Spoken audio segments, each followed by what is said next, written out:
اعوذ بالله من الشیطان الرجیم بسم الله الرحمن الرحیم. نن سبا تاسو سوچ وکړئ په سوشل میډیا باندې په پی ټي وي باندې د شعیب اختر ډاکټر نعمان ډېره غټه بېعزتي وکړه او په خبرو کې کنې زموږ په نیشنل ټي وي باندې د هغه ډېر دغه وکړو. بیا اول خو دا دغه دی چې حکومت دې په دې باندې ډېر زر تر زره دغه وکړي چې ډاکټر نعمان نه دا اختیار چا ورکړی دی چې ته میزبان ناودې او بیا ورته بېعزتي کوې. او بیا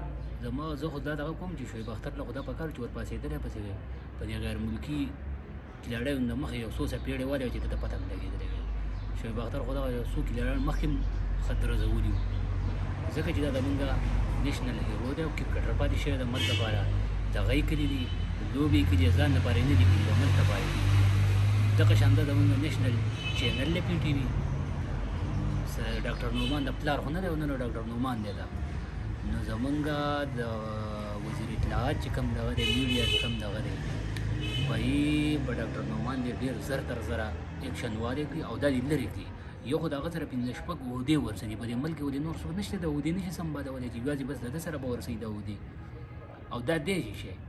نه د میډیا دغه کلی دی چې یا اینکر دی یا تجزیه کار دی یا بل څه میډیا دی دغه کلی دی یا د کرکټر دی دغه ځای باندې په دغه پروګرام باندې دي ښه کرکټران دي هغه دې کښېني هغه دې د دې میزباني کوي او د میډیا له خو دا ځکه لرې کړلی شي په دغه باندې د کار دی نه چې د کار دی نه نو دا دي دې د اوسه پورې به فواد چودري خو به دونه